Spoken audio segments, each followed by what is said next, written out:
Time now for your forewarned weather with Thomas Keyboy.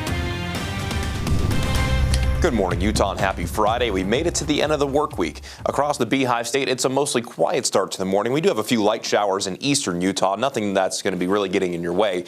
By this afternoon, we will be looking at the chance for isolated showers and thunderstorms. We'll talk more about that in just one moment. Even though it's mostly calm out there this morning, if you're along the northern Wasatch Front into Cache Valley, you're probably noticing that it's still pretty gusty out there. We're still seeing those downsloping winds, especially between the mouth of Weber Canyon down towards Bountiful, where those wind gusts are ranging anywhere from 35 to around 50 miles per hour out there this morning.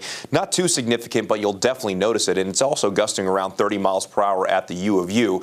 We're going to be looking at these strong winds more or less continuing through mid-morning. And then as we move into the afternoon, the winds will gradually subside. The wind advisories that we have will expire at 10 o'clock this morning. Meanwhile, the high wind warning that we have for Weber and Davis County, that is set to expire at midday today. In the meantime, here's what it currently looks like at Red Cliffs Lodge in Moab. An absolutely beautiful sunrise underway. You can see the reflection of the cliffs off the calm water of the Colorado River. Meanwhile, here's the sunrise view from Park City Mountain, where we're starting off with a decent amount of cloud coverage. Otherwise, a quiet start to the morning with temperatures across the state mainly ranging in the 30s and 40s, while St. George is waking up to a temperature in the low to mid 50s. Your out-the-door forecast along the Wasatch Front, gusty conditions through mid-morning. Then as we move into the afternoon, there will be that potential of seeing some wet weather with a slight chance around your lunch hour. Then temperatures will be warming up a little bit more compared to what we saw yesterday. Instead of daytime highs in the low 60s, we'll mainly see daytime highs along the Wasatch Front in the mid to upper 60s, which is much closer to where we should be for this time of year.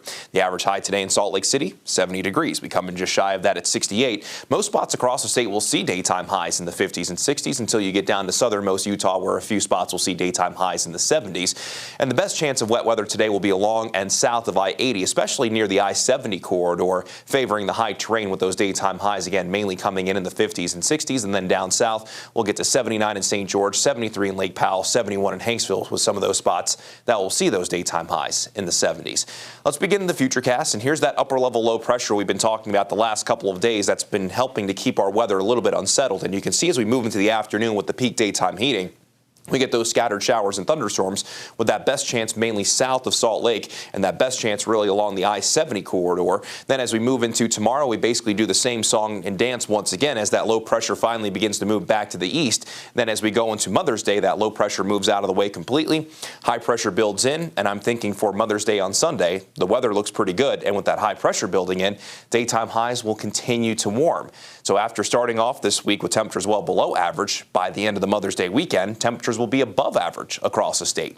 In St. George, we get a mix of sun and clouds. While the chance of wet weather in St. George is not completely zero, that best chance will be a little bit further north. We'll be looking at mainly a mix of sun and clouds with daytime highs near 80 degrees the next couple of days. Then it's upper 80s on Mother's Day on Sunday, then daytime highs right around 90 degrees into early next week. Along the Wasatch Front, we'll have that chance for isolated showers and maybe a few rumbles of thunder later on today. And those windy conditions mainly this morning. Slight chance on Saturday, and then it's mostly sunny and upper 70s on Sunday for Mother's Day. Then daytime highs stay above average with maybe a little bit of a cool down for Tuesday into Wednesday, with highs bouncing anywhere from the low to mid 70s to around 80 degrees early next week. Now let's go ahead and switch gears, check the traffic out there for you this morning. So far so good. Got a couple of accidents on I-215 on the Eastern Belt Loop. Doesn't look like any of those should slow you down too much. Just one thing that you do want to keep in mind. The drive time still along the Wasatch Front and Wasatch back are checking in on time. Ogden down to Salt Lake City is at 31 minutes. Safe travels. Brian, Jillian.